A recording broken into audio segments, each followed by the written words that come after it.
This is key. He has a YouTube channel called Reel of Life, and he is the best at catching massive fish. So I sent him some lures, and you'll never believe what happened next. I even added a few surprises, so stick around to the end to see his reaction, but we've got a lot of fun stuff to do and not much time to do it, so let's get right into the lure building. This is the Old Faithful Mark I.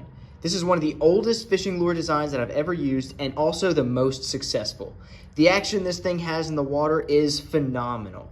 And as you can tell from this one, it's had several paint jobs and recoats and it's still catching fish. Now some people might say if it ain't broke, don't fix it, but I say if it works, improve on it. So today we're gonna be making Mark II. We're basically gonna change everything from the lip to the very screws being used in the wood. These are the screws that we used for the first one, and these are the screws we're gonna use for Mark II. We're also gonna be using some slightly bigger hooks.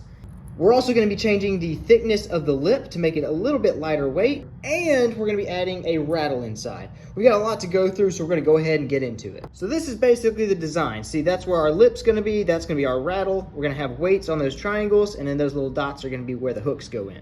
So this is the design. I went ahead and drew it out on a piece of wood, and we're gonna be making a bonus lure that I call Little Faithful. This is basically the exact same lure, just scaled down way smaller for something more like crappie or bluegill or something like that. So we're gonna leave this one the same design-wise. It's just gonna be much smaller, and then this one's gonna be the improved version.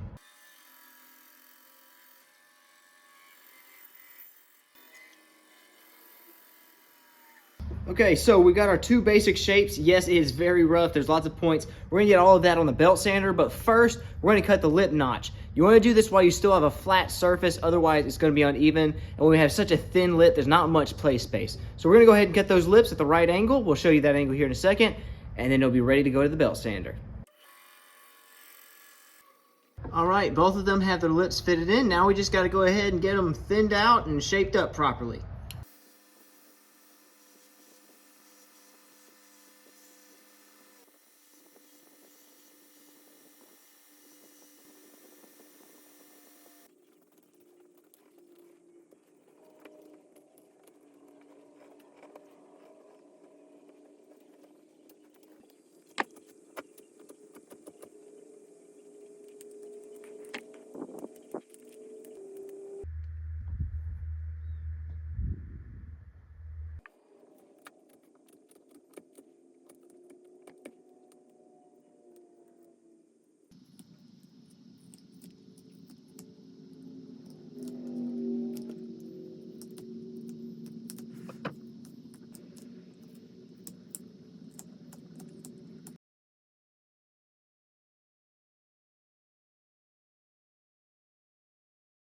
All right, to get the rattle drilled in, we're gonna have to drill with a big boy right here. Usually we use something this size, but to get the rattle where it actually shakes properly, we gotta use this big fella right here. So I'm gonna have to be very careful to not go too far one side or the other.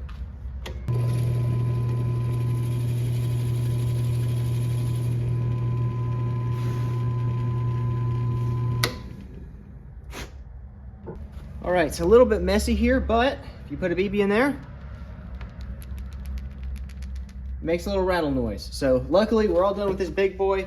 I kind of messed up a little bit by the lip, but I think that's salvageable. We'll go ahead and set that BB and this one aside and switch this out for that smaller bit.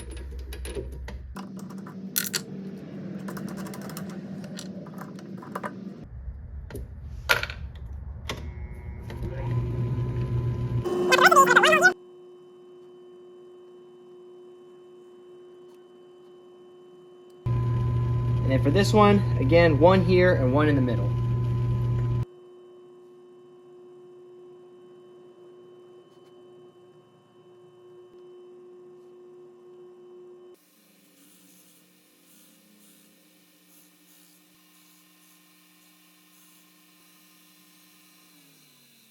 Okay, so I went ahead and put the screws in. This is gonna go just like that and get glued in here in a second, but the problem I came up with was, how am I gonna cover that hole with the bead in there? So what I did is I cut out a teeny tiny piece of wood and I'm gonna super glue it on top once we have a bead in there. So bead in, that'll be glued like that, and then we'll have a rattle. So I'm gonna go ahead and glue the lip and this and glue in our weights down at the bottom, and then we'll come back to you. All right, so we got the weights glued in and then we got the lip glued in. All right, now I'm gonna drop this right there, bottom of that wet.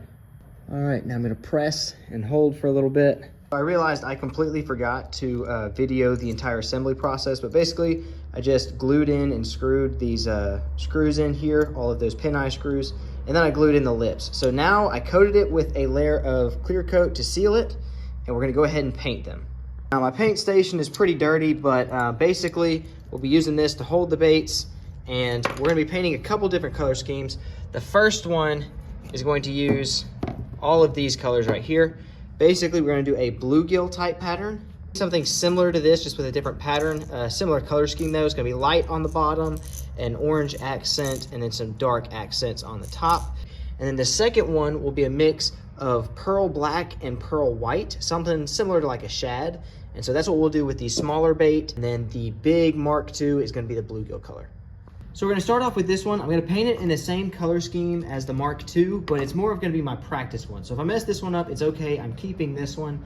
So we'll see how this one works. If the paint scheme comes out good, we'll paint the Mark II like that. If it turns out bad, we'll figure out what we need to change and then fix it. We're gonna start off with the lightest color, and that's gonna coat the entire lure with this. Now it seems like it's really bright. Once we add those darker tones over it, it's not gonna be quite as bright. Coat. I'm spraying real heavy on it. I'm not really trying to restrict this in any way. I'm just coating the entire lure. You want a nice thick coat to cover up any imperfections. All right, so it's looking really good. We're gonna hit it with a hairdryer and hit it with 2 or 3 more coats, just because some of those undersides are still not quite invisible. We want it as minimally visible as possible, so I usually go with 2 or 3 layers of base coat, and then I go from there. Now, one thing you might notice that I do that most other painting people don't do is painting the bills. So a lot of people really want to keep that super clear. They think that it makes the lure a lot less noticeable as a lure. It makes it look more realistic. Personally, I don't think it makes that much of a difference. I've never noticed a difference in bite using clear versus painted, and I just don't have any masking tape right now. So paint your lips, don't paint your lips. Some people have different opinions, it's whatever. I personally have never had any negative anything from painting my lips. And in all honesty, I like to make my lures to catch fish, not so much just to look pretty.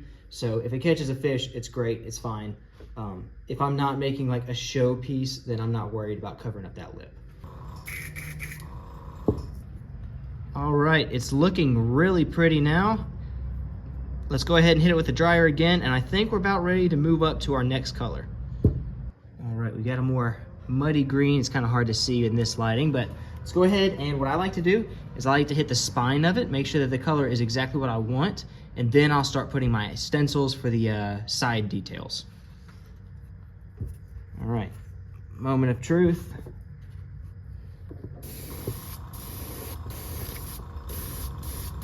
Oh yeah.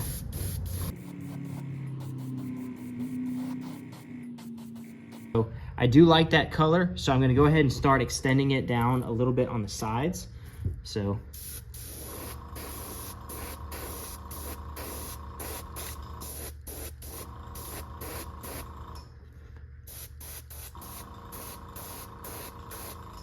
something similar like that. I'm gonna do the same thing on this other side.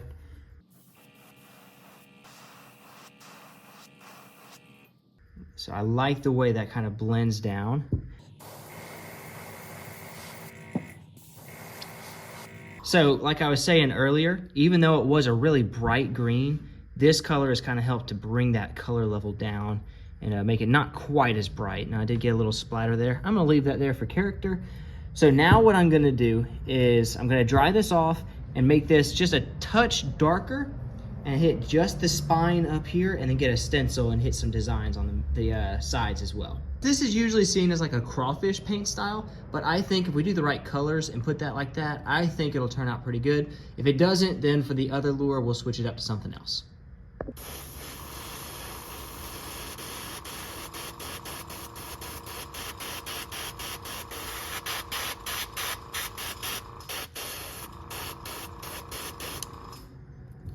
Voila.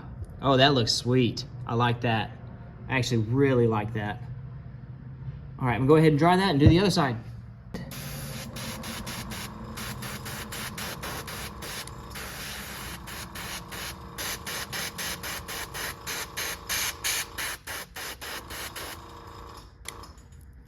Voila.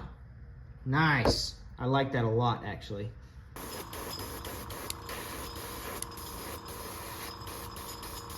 This lighting is not the best to kind of show it off, so here in a minute, I'll take it outside in the daylight and show you what it looks like.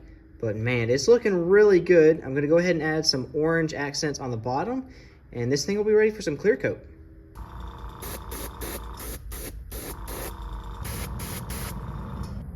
This thing's ready for clear coat. All right, I'm gonna go a little bit faster through this one because it's literally the same process. So here we go.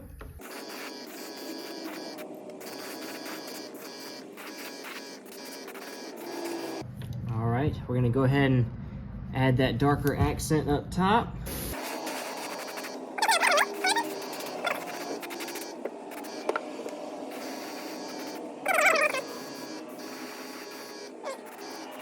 All right, let's hit the spine.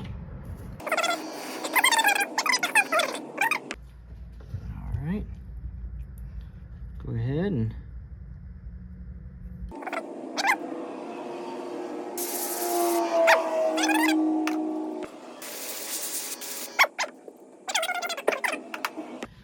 I decided this time I want to go with a red.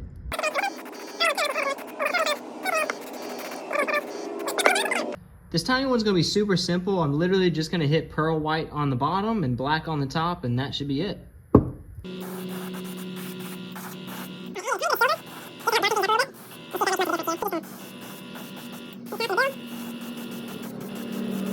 At this point, they're ready for the clear coat. I'm gonna go ahead and hit all of them with some spray gloss, probably 2 or 3 coats, and then it'll be time to test them.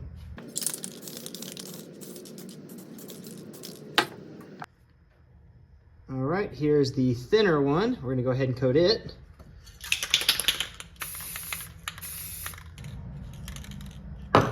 And finally, the last one, this itty bitty sucker. Oh my goodness, this thing looks gorgeous. Like, I really love how it turned out. And even though I said I was gonna keep this one, if it functions good, I might go ahead and give it to him as well, just because I'd feel kind of guilty keeping this all to myself. So I'll test it out. I might try to catch a couple fish on it before I send it to him, but this thing looks gorgeous. This is what the other one looks like. Still pretty cool. I did kind of line this up wrong on this side, so that's kind of bugging me, but the fish really won't care, and it's got that nice rattle. I think this is going to be the most effective fishing lure. It's just not quite the prettiest. Sink test. It floats. Sink test. Interesting. So this one's actually sinking. Looks like it sinks slowly, but it does float upright in the water, so I think it'll still work. And the pretty one. Oh, there we go. Try that again. All right, it is floating as well. So I think theoretically they should work. I might just need to change the lip sizes, but we'll take it out tomorrow and see what we need to do.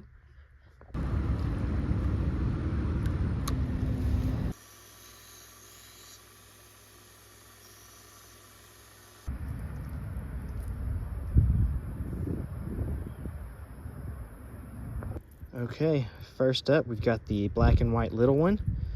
I'm gonna be honest, I've already taken a cast with it and it is phenomenal. The action on this lure, dude. This thing right here, watch.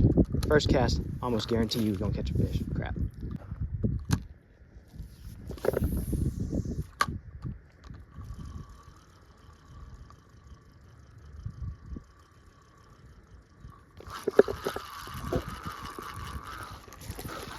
Yep, we got a tiny one. Tiny one. Itty bitty sucker. Barely hooked him. All right.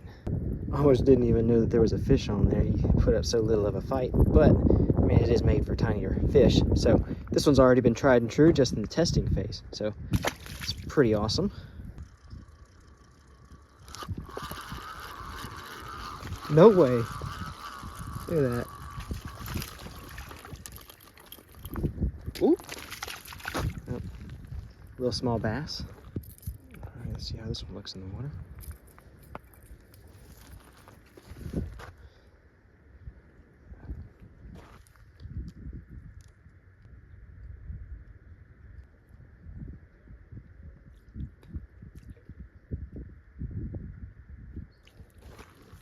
All right, last one to test out here.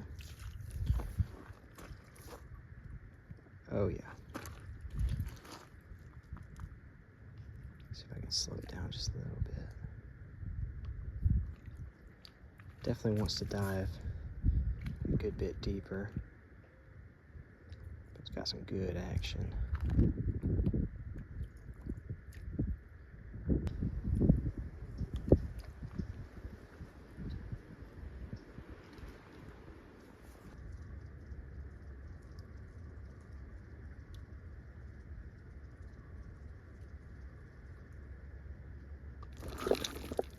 Got him. Another teeny tiny one. Itty bitty.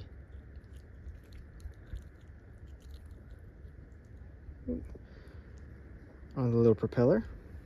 Tiny, tiny bass. All right, we're gonna test out these little soft plastics. That looks pretty good. Okay, so these are the different styles of soft plastic that I'm going to be sending as well. And he was on the live stream whenever we made these. So we made some pearly green and some pearly blue. And this stuff looks pretty. I do live streams on my second channel, so if you want to see me making these lures live on stream, go ahead and check that channel out. We do all kinds of crazy lure builds, soft plastic making, and all kinds of other random things like knife making or even just talking. So if you like that kind of stuff, go check out the pinned comment down below. But now that all the lures are done, it's time to box them up and send them out. And here's what I'm going to be including. So these here are all recycled baits. So what I did is I took old soft plastics, remelted them, and made new soft plastics out of them. So we got some of these, got some Cincos, curly tail worms, and some little Cincos with a little fork tail at the end. Now they all have this same kind of brownish color with random different types of glitter in them. And that's the first thing we got in the box. Next up, we have all the baits that we made on that live stream. We've got these blue ones, green ones, a couple bass lures, and these are all for more like crappie. So we got all of these, throwing those in. Next up, we have a few different sizes of these propeller lures that I made. So we have a few different types. This one's got a treble hook. These are good for soft plastics. And this one's kind of a medium-sized one. So we're gonna throw all of those in. Last up are the fishing lures. We made a few of these today, but we also made these two over here in previous videos. If you want to go check those out, you can after this video. We're going to go ahead and pack these up and send them out, but we have one more surprise for you.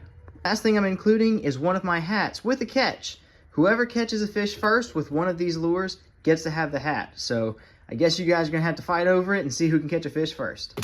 We are all packed up. I'm going to slap a label off on this and send it off. About 1 week later. All right, y'all, guess what? Got my package in from Toxin Custom Outdoors. Look what we got. Stay tuned. Stay tuned. Well, if you want to see him catch some fish, you're going to have to go subscribe to his channel and wait for him to post his video. But I'll catch you guys in the next video. I've got some real doozies planned, so subscribe, hit that like button, all that other stuff. And as always, Jesus loves you, I love you, and have a great day.